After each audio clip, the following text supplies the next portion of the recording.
অবশেষে বৃন্দা গ্রুপের পরিবর্তন এবং নতুন আইনজীবী এখানে আনা হলো তার পরিবারের পক্ষ থেকে। অভয়ার মাকে কিন্তু সাক্ষী হিসাবে তার বাবা অভিযোগ। এই ঘটনা শুনে আমরাও বেশ বিস্মিত হয়েছি এবং কমিউনিকেশনে বেশ সমস্যা ছিল।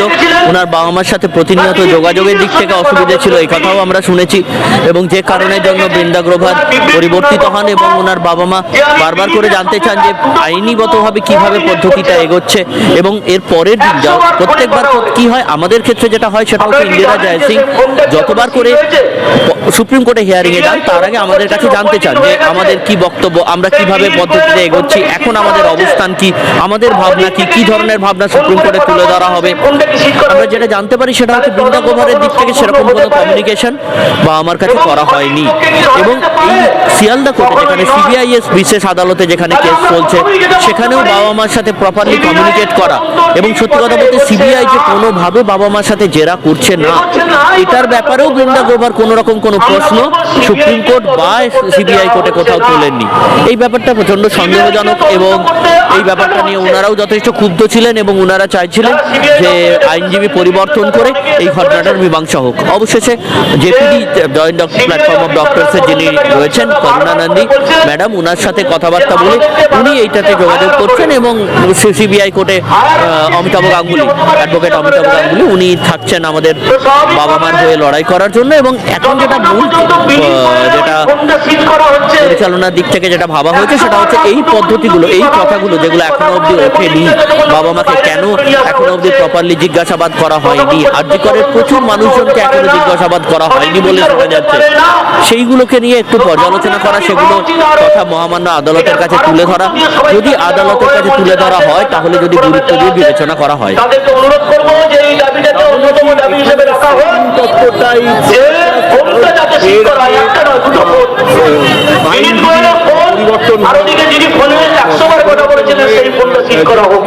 প্রাক্তন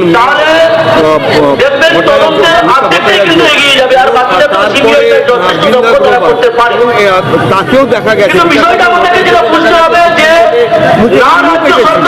এবং একই কেস এবং এখানে যোগ না করা কোথাও কি। দেখুন, আমরা এটুকু তো বেশ বুঝতে পারছি যে বড়সড় রাজনৈতিক খেলা এর পেছনে চলছে এবং এই রাজনৈতিক খেলায় কে বা কারা জড়িত এটা আমাদের পক্ষে বলা সম্ভব না। আমরা এটুকুই বলতে পারি সেটা হচ্ছে অভয়ার বাবা মা যেখানে নিজেদেরকে স্বাচ্ছন্দ্য বলে মনে করবেন, যে বিচারপতির কাছে যিনি বার্তা পৌঁছে দিতে পারবেন অভয়ার বাবা মার বার্তা, সেই বার্তাটাই মূল লক্ষ্য হয়ে দাঁড়াবে এবং ওনাকে প্রায়োরিটি দেওয়া আমাদের লক্ষ্য। আমরা সিনিয়র ডাক্তারবাবুরা একসাথে আমরা এই আন্দোলনের পক্ষে সবসময় ওনাদের পাশে দাঁড়িয়েছি এবং দাঁড়াবো। আরেকটা বিষয় এখানে উঠে আসছে যে এই বৃন্দা গ্রোভারকে আনা হয়েছিল বৃন্দা কারাতের হাত ধরে এবং তার কাকিমার সাথে, মায়ের সাথে, বাবার সাথে যোগাযোগ করে, অভয়ার কাকিমা বা বাবা মায়ের সাথে যোগাযোগ করে বৃন্দা কারাতের সাথে কথা বলে বৃন্দা গ্রোভারকে আনা হয় এবং বৃন্দা কারাত, বৃন্দা গ্রোভার তারা দুজনে কলেজের বন্ধু, তারা একে অপরের সাথে খুব ভালো বন্ধুও ছিল। এই জায়গা থেকে কি মনে হয় যে তবে কি সিপিএমও এর মধ্যে সেটিং তত্ত্ব উঠে আসছে? দেখুন, এটা তো বলা খুব মুশকিল, কারণ বাবা মার তরফে এরকম কোনো কথাবার্তা বলা হয়নি এবং আমাদের কাছেও সেরকম কোনো খবর এই মুহূর্তে নেই। তবে যেটুকু আমি আবার বললাম, এর পেছনে কোনো একটা রাজনৈতিক অভিসন্ধিৎসা রয়েছে এবং সেই অভিসন্ধিৎসা কি, কার সাথে কার সেটিং, কেন এই ঘটনা ঘটছে না সেটা বলা আমাদের পক্ষে সত্যিই খুব অসম্ভব। তার কারণ হচ্ছে যে বড় রাজনৈতিক মঞ্চ না হলে, যেখানে সবাই যেরকম বলছিলেন যে জয়গাঁও সব জায়গায় বিচার হয়ে যাচ্ছে, এখানে কেন বিচার হচ্ছে না, এখানে বিশাল বড় দলীয় স্বার্থ জুড়ে আছে। কোন কোন দল, কোন দলীয় স্বার্থ, এটা তারাই বলতে পারবেন। কিন্তু আমরা একই আন্দোলন বারবার করে এসেছি, একই বিচারের দাবিতে বারবার করে এসেছি, সেটা হচ্ছে অভয়ার ন্যায় বিচার এবং দ্বিতীয় অভয়া হতে না দেওয়া। এক হচ্ছে আমাদের অ্যাডভোকেট বিকাশ রঞ্জন ভট্টাচার্য এবং বৃন্দা গ্রোভারকে বদলে অন্য আইনজীবী আনা হয়েছে, এটা একটা অংশ। এটা তো ওনার বাবা মারা যা বলেছেন, আমরা যা শুনেছি জেনেছি তাদের থেকে, তারা পরিবারের তরফে যে আইনজীবী, সেটা প্রথম দিকে যেহেতু মামলাটা সুপ্রিম কোর্টে চলছিল, তাই সুপ্রিম কোর্টের মামলাকারী হিসেবে ওনারা বৃন্দা গ্রোভারকে নেন। কারণ যেহেতু অ্যাডভোকেট বিকাশ রঞ্জন ভট্টাচার্য মূলত কলকাতা হাইকোর্টের মধ্যে করতেন। এখন সেই জায়গা থেকে বৃন্দা গ্রোভার এটা বলেন যে ওনাকে হাইকোর্ট এবং লোয়ার কোর্টের মামলাও ওনাকে করতে দিতে হবে, তাই বৃন্দা গ্রোভারকেই পুরো মামলার দায়িত্ব দেওয়া হয়। কিন্তু ঘটনাক্রম যা আমরা এখন জানতে পারছি, বৃন্দা গ্রোভারের যে লিগাল টিম, তাদের যে যে কাজগুলি করার দরকার ছিল, একটা কথা বললেই বুঝবেন যে ট্রায়াল চলাকালীন তার বাবা মার কোর্ট রুমে থাকতে পারে এই কথাটা কিন্তু তার বাবা মাকে জানানো হয়নি। তারা বারবার জানতে চেয়েছিলেন যে আমরা থাকতে পারি কিনা, তো থাকতে দেওয়া হয়নি। তাই বৃন্দা গ্রোভারকে হয়তো আমরা যা বুঝেছি, কোথাও একটা বাবা মা তারা যা বুঝছিলেন যে বৃন্দা গ্রোভারের তার আইনজ্ঞ, তো আইনজ্ঞ কেন থাকেন, আমাদের বাবা মার কথাটা কোর্টরুমে নিয়ে যাওয়াটাই বাবা মার দায়িত্ব। নিশ্চয়ই সেখানে কোথাও একটা ফাঁক হচ্ছিল, তাই তারা আইনজ্ঞ বদলেছেন, এটাই বলে আমাদের মনে হয়। এবার সেটিং এর তথ্য তো সিবিআই এর সাথে আমাদের যে কলকাতা পুলিশ এবং সরকার, তাদের মধ্যে দেখা যাচ্ছে যে আমরা বারে বারে একটা জিনিস, সিবিআই চার্জশিট সময় মতো দিল না, যেখানে টালা থানার ওসি এবং আরজিগড় মেডিকেল কলেজের প্রিন্সিপাল তারা তাদের যে তথ্য প্রমাণ লোপাটের দায়ে অভিযুক্ত ছিলেন, সেই অভিযোগ প্রমাণের যে দায়িত্ব সিবিআই এর ছিল, সিবিআই সেটা সময় মতো চার্জশিট না দেওয়াতে তারা ছাড়া পেল। তাহলে তার থেকেই আমাদের সন্দেহ জাগে যে কোথাও সিবিআই এর সাথে এই কলকাতা পুলিশ বা প্রশাসনের কোথাও একটা যোগসাজশ ঘটছে কিনা, সেখান থেকে এই প্রশ্নটা আমাদের কাছে আসে।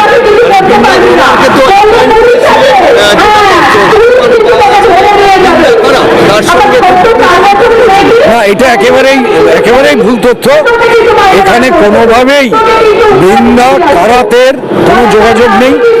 বৃন্দা কারাত ব্যক্তিগত স্তরে একবার কলকাতায় এসেছিলেন এবং এই নির্যাতিতার মা বাবার সাথে দেখা করে, এবং সেটা বৃন্দা গ্রোভার লয়ার অ্যাপয়েন্টমেন্টের প্রায় 1 মাস পরে, এবং সেখানে বৃন্দা গ্রোভারের সাথে যে আইনজ্ঞ হিসেবে যে তার সংযুক্তি, সেখানে বৃন্দা কারাতের কোনো যোগাযোগ নেই, এটা আমি নিশ্চিতভাবে বলতে পারি। তাহলে বৃন্দা সেটা বাড়ির লোকদেরকে আমরা জিজ্ঞাসা করলেন ভালো বুঝতে পারবেন, তাদের পরিবারের তরফেই কেউ কেউ সেটা যোগাযোগ করে করেছে। ফ্রন্টের আমার উঠে আসছে এবং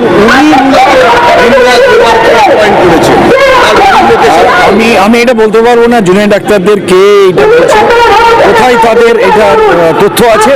যদি সেরকম কিছু ইনফরমেশন থাকে তখন আমরা বুঝে যাবো যে তাহলে হয়েছে। আমার অন্তত একটু জানা নেই যে কোথাও বৃন্দা কারাত এই বৃন্দা গ্রোভারকে অ্যাপয়েন্টমেন্টের ব্যাপারে যুক্ত ছিলেন। দেখো, বিচার প্রক্রিয়া কিভাবে চলে সে নিয়ে আমাদের মতামত কিছু নেই, কিন্তু সামগ্রিকভাবে শিয়ালদা ট্রায়াল কোর্টে যেভাবে আমাদের চার্জশিটের বিষয়টাকে সিবিআই এর যেটা দেওয়ার কথা ছিল সাপ্লিমেন্টারি চার্জশিট, সেটাকে যেভাবে দেওয়া হয়নি, এবং যার জন্য হচ্ছে যে আমাদের প্রাক্তন প্রিন্সিপাল এবং কালা থানার প্রাক্তন ওসি যেভাবে জামিন পেয়েছেন, এটা সিবিআই এর যে তাদের যে কার্যকলাপ সেটাকে নিয়ে অনেকগুলি প্রশ্ন তুলে দিয়েছে। এখন স্বাভাবিকভাবেই আপনি যেটা করলেন যে তার মায়ের সাক্ষ্য গ্রহণ, সেটাও নিশ্চয়ই একটা আমাদের সামনে নিশ্চয়ই এটাও একটা বড় প্রশ্ন। এখন আমরা আশা করব যে এখন যেভাবে আমাদের আইনি লড়াইটা আমাদের ওনাদের বাড়ির লোকজনদের পক্ষ থেকে ট্রায়াল কোর্টে করা হচ্ছে, তাতে হচ্ছে যে আমাদের এই প্রশ্নগুলো কোথাও একটা উত্তর পাওয়ার মতো অবস্থায় আমরা পৌঁছব। বৃন্দা গ্রোভারের বিরুদ্ধে অভিযোগ হচ্ছে সেটিং তত্ত্বের, তার বিরুদ্ধে সেটিং তত্ত্বের একটা কথা উঠে আসছে, আচ্ছা আপনি কি বলবেন?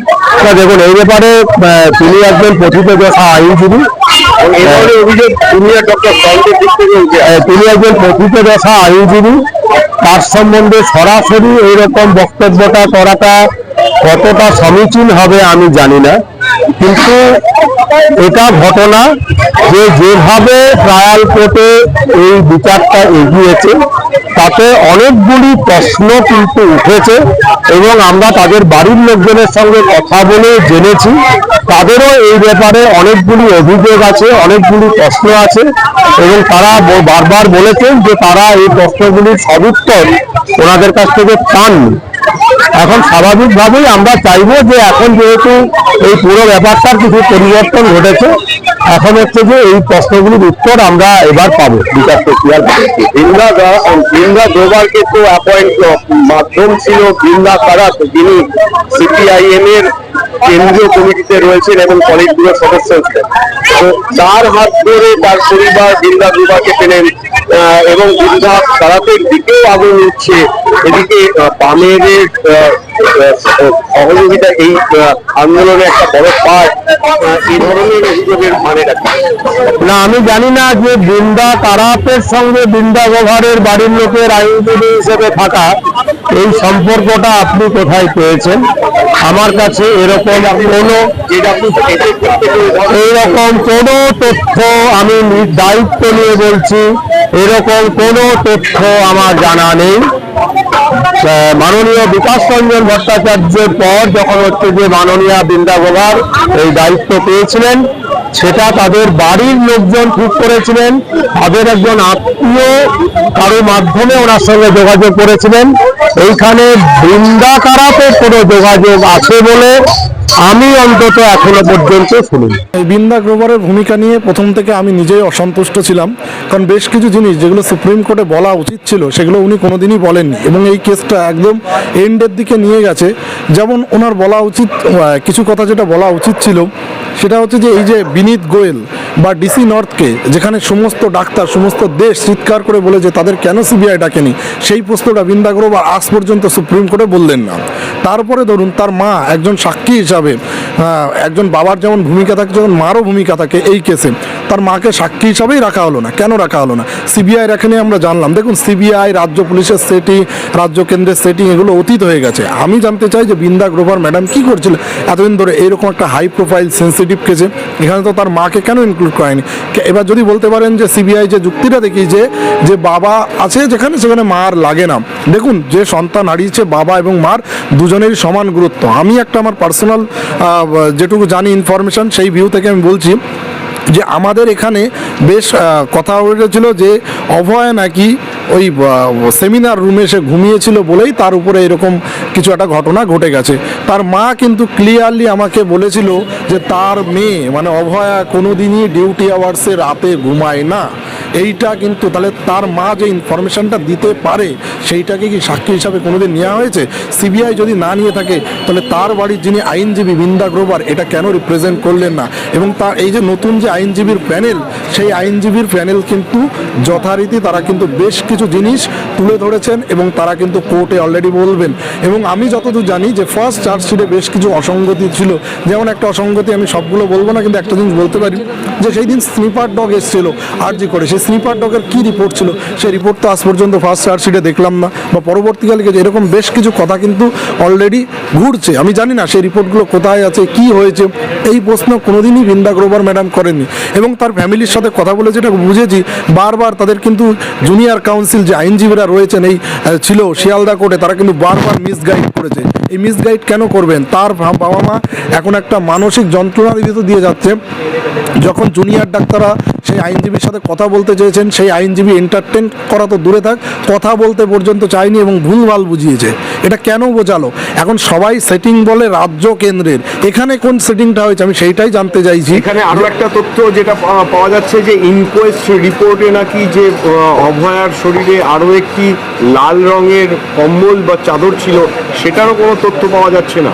দেখুন, এইরকম তো একাধিক অসঙ্গতি আমরা যখন আলোচনা করছি, আমরা মিডিয়ায় বলছি, বাইরে চিৎকার করে বলছি, কিন্তু সুপ্রিম কোর্টে যার বলার কথা সে তো কিছু বলছে না। সুপ্রিম কোর্টে তো রীতিমতো দেখে মনে হচ্ছে যে তার কোনো হেলদোল নেই, যার কারণেই তো এই অসন্তুষ্ট। যে আমি এখানে একটা ভূমিকা বলবো যে দুজন আইনজীবীর ভূমিকা অত্যন্ত গুরুত্বপূর্ণ।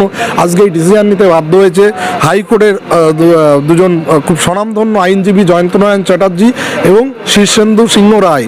এই দুই আইনজীবী এবং আমি অভয়ের মা বাবার সাথে, তার ফ্যামিলির সাথে যখন আলোচনা করি, তারা কিন্তু আইনজীবীরা কোথায় কোথায় কী অসঙ্গতি হয়েছে তারা কিন্তু যথেষ্টভাবে তুলে ধরেছিলেন এবং আমিও তার আগে তুলে ধরেছিলাম, যার কারণেই কিন্তু তার মা বাবা এই বুঝতে পেরে আইনজীবীর প্যানেল চেঞ্জ করে। এবং এই আইনজীবী, নতুন আইনজীবীর যে প্যানেল, তারা কিন্তু প্রথম দিনেই তার মাকে সাক্ষী হিসাবে ইনক্লুড করেছে। তাহলে এতদিন কেসটা হয়ে গেল, বৃন্দা গ্রোভার তিনি সুপ্রিম কোর্টের একজন স্বনামধন্য নাকি আইনজীবী, তিনি এই কাজটা করতে পারলেন না?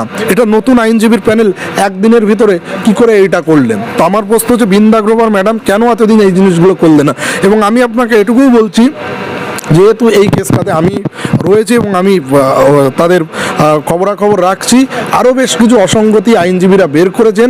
সেই জিনিসগুলো যখন কোর্টে রিপ্রেজেন্ট হবে আপনারা জানতে পারেন, নাহলে আমিও নিজে এই জিনিসগুলো পরবর্তীকালে আপনাদেরকে বলবো যে কোন কোন জিনিসগুলো বৃন্দা গ্রোভার ম্যাডাম বলেননি, যেটা বিভিন্ন আইনজীবী ক্রিটিসাইজ করেছেন। সেটিং তত্ত্ব যেটা বারবার উঠে আসছে, এটাই কি ঠিক? যে অভিযোগটা উঠে আসছে, কি মনে হয়? আমি তো প্রথম থেকেই বলছি এখানে বোধহয় যে 2 পার্টি সেটিং নয়, 3 পার্টি সেটিং হয়েছে। নাহলে এটা কেন হবে? বৃন্দা গ্রোভার ম্যাডাম কেন করলেন? তার কি দরকার ছিল দিল্লি থেকে এসে কেসটা হাতে নিয়ে এইভাবে কেসটাকে এন্ড করার? কোনো যুক্তি ছিল? আজকে তার কেস ছেড়ে দিয়ে সে ভাবছে যে আমি কেস ছেড়ে দিলাম, কিন্তু আদতে তো তার ফ্যামিলিটাকে অসহযোগিতা করেছে, ফ্যামিলিকে ভুল বুঝিয়েছে, ভুল পথে ডাইভারশন করেছে। আমরা যখন সিনিয়র ডক্টর তামনোজ চৌধুরী বা ডক্টর উৎপল বন্দ্যোপাধ্যায়ের সাথে কথা বললাম, তখন তারা বলছে যে না, এমন কোনো তথ্য আমরা পাইনি বা এমন কোনো বিষয় নয়, বৃন্দা গ্রোভারকে বৃন্দা কারাত অ্যাপয়েন্ট করিয়েছে। এদিকে জুনিয়র ডক্টর ফ্রন্টের আমি একজন ডক্টরের সাথে কথা বলি, তিনি কিন্তু স্পষ্ট আমাদের সংবাদ মাধ্যমের সাথে ক্যামেরার সামনে পরিষ্কার বলেছে যে এমনটা শোনা যাচ্ছে যে বৃন্দা গ্রোভারকে বৃন্দা কারাতই অ্যাপয়েন্ট করিয়েছে তার পরিবারের সাথে কথা বলে। এর বিষয়ে কি বলবো? দেখুন, বৃন্দা কারাত ওর বাড়িতে যেদিন এসেছিল আমি সেটা জানি। এবার আমাদের কাছে বিভিন্ন খবর মারফত এসছে যে বৃন্দা গ্রোভারকে অ্যাপয়েন্ট করেছে বৃন্দা কারাত। এনার ফ্যামিলি এমন নয় যে দিল্লি বিশাল যোগাযোগ, বৃন্দা গ্রোভারকে ডেকে এনেছেন। যতবারই বিকাশ রঞ্জন ভট্টাচার্যও নিজের থেকে গেছিলেন এবং বৃন্দা গ্রোভারও সেখানে নিজের থেকে গেছিলেন। তার ফ্যামিলি সূত্রে খবর নয়, ফ্যামিলির সাথে আমি কথা বলেই সেটা জেনেছি। কিন্তু বৃন্দা গ্রোভারকে উপর থেকে কে ডাইরেকশন দিল সেটা তো আমার পক্ষে বলা সম্ভব নয়। আর আপনি যে সেটিংয়ের তত্ত্ব বলছেন, দেখুন আমার কাছে যেমন প্রমাণ নেই কেন্দ্র রাজ্যের সিটিং হয়েছে, আমরা একটা ইকুয়েশন মেলাই যেখানে সিবিআই কাজ করছে না, তখন আমরা বলি রাজ্য আর কেন্দ্রের সেটিং হয়েছে। কেন আমরা সেই থিওরি মেলাচ্ছি 2+2 = 4। তা যে সিনিয়র ডাক্তারবাবুরা বলছেন তাদের কাছেও তো প্রমাণ নেই যে রাজ্য আর কেন্দ্রের সেটিং হয়েছে, তার প্রমাণ কি আছে? সেই প্রমাণ কেউ দেখাতে পারবেন? আপনি যদি বৃন্দা গ্রোভারের সেটিং না মানেন, তাহলে তো রাজ্য কেন্দ্রের সেটিং হয়েছে তাও আপনার মানা উচিত নয়, কারণ আপনার প্রমাণ দরকার। আপনি প্রমাণ দিন যে রাজ্য আর কেন্দ্রের ভিতরে কি সেটিং হয়েছে, সেটার প্রমাণ আপনি দেখান। আপনি ওইটাই যখন আপনারা বিতর্কে বলবেন যে ওটাই সেটিং হয়েছে কিন্তু বৃন্দা গ্রোভার সেটিং করেনি, বৃন্দা গ্রোভারের অ্যাক্টিভিটি তো প্রুফ করছে যে এখানে ডাল মে কুছ কালা হয়, তারপরে আপনি যদি বলেন যে না এরকম কিছু হয়নি, সেটা তো বিশ্বাসযোগ্য বা সমর্থনযোগ্য নয়। আপনাকে কথা যদি মনে হয় যে রাজ্য এবং কেন্দ্রের সেটিংয়ের জন্য সিবিআই কাজ করছে না, তাহলে আমাকে মনে রাখতে হবে যে এখানেও বৃন্দা গ্রোভারের সাথে কোনো না কোনো সেটিং হয়েছে, যার জন্য বৃন্দা গ্রোভার এরকম তার টিমেরও মিসগাইড করেছেন। আমার শেষ প্রশ্ন এখানে যে অভিযোগটা উঠছে যে বৃন্দা গ্রোভারকে বৃন্দা কারাত অ্যাপয়েন্ট করিয়েছে তার পরিবারের মাধ্যমে, এদিকে সিনিয়র ডাক্তাররা বলছেন না এমন কোনো তথ্য নেই, তাহলে বৃন্দা গ্রোভারকে কে অ্যাপয়েন্ট করলো? তাহলে কি কোনো অদৃশ্য কোনো শক্তি? কারণ তার পরিবারের পক্ষে তো একটা সুপ্রিম কোর্টের লয়ারকে তো অ্যাপয়েন্ট করা কোনোভাবেই সম্ভব নয়। তাহলে দেখুন, একজন মানে আমার তো অন্তত একটা সাদামাটা পরিবার এত বড় আইনজীবীকে অ্যাপয়েন্ট করা আমি অন্তত বুঝি যে এটা সম্ভব নয়, কেউ না কেউ করেছে। তাহলে যারা বলছেন যে এই প্রমাণটা আমাদের কাছে নেই, বৃন্দা গ্রোভার বা তারা অন্তত প্রমাণ করুক কে তাকে অ্যাপয়েন্ট করেছিল, এইটুকু তারা সামনে এনে দিক, তাহলেই তো হয়ে যায়। এটা তো যেমন আমি যেমন বলছি যে আমিও জানি না, আমি যেমন রাজ্য কেন্দ্রের সেটিং হয়েছে তেমন যেমন আমার কাছে প্রুফ নেই, আমরা একটা অ্যাজাম্পশন বা অ্যানালিসিসের বেসিসে বলছি, ঠিক আমরা বৃন্দা গ্রোভারকেও সেই সন্দেহের চোখে দেখছি। তাহলে বৃন্দা গ্রোভারের সাথে যদি এরকম কোনো কিছু না হয়ে থাকে, কে অ্যাপয়েন্ট করলো, কারা অ্যাপয়েন্ট করলো, যারা তাদের হয়ে ডিফেন্ড করছেন তারা বলে দিক যে কে অ্যাপয়েন্ট করেছিল, কিভাবে করেছিল, আপনাদের মিডিয়ার সামনে বলে দিক, তাহলে আমাদের মতো যারা সাধারণ মানুষ আমাদেরও বুঝতে সুবিধা হবে। তারা অন্তত এইটুকু বলুক যে আমরা তাহলে ক্লিয়ার হবো, তাহলে আমরা বলবো না। কারণ যে জিনিসটা হচ্ছে তো বৃন্দা গ্রোভারকে দেখাই যাচ্ছে, তার আইনজীবীরা দিনের পর দিন, দেখুন যে নতুন আইনজীবীর প্যানেল তারা তো একাধিক অসঙ্গতি ধরেছেন, এবং জয়ন্ত নারায়ণ চ্যাটার্জি তার বিভিন্ন জায়গায় বিভিন্ন ইন্টারভিউতে বলেছে, আমি বলেছি, এবং জিনিসগুলো একই জায়গায় মিলে গেছে। তাহলে এই জিনিসটা কেন করলো, কী জন্য করলো? নিশ্চয়ই তার ফ্যামিলি এমন কোনো হাইফাই ফ্যামিলি নয় যে সেই সুপ্রিম কোর্টে গিয়ে এত বড় একজন নামি দামি আইনজীবী ধরে আনতে পারবেন। এর মাথায় নিশ্চয়ই কোনো বড় হাত আছে। সেই হাতটা কার? সেই হাতটা তাহলে সবাই সামনে আনুক। যারা যারা বলছেন যে এরকম কোনো খবর নেই, তারা আমাদের সামনে এটাকে প্রকাশ করুক, তাহলেই তো হয়ে যায়।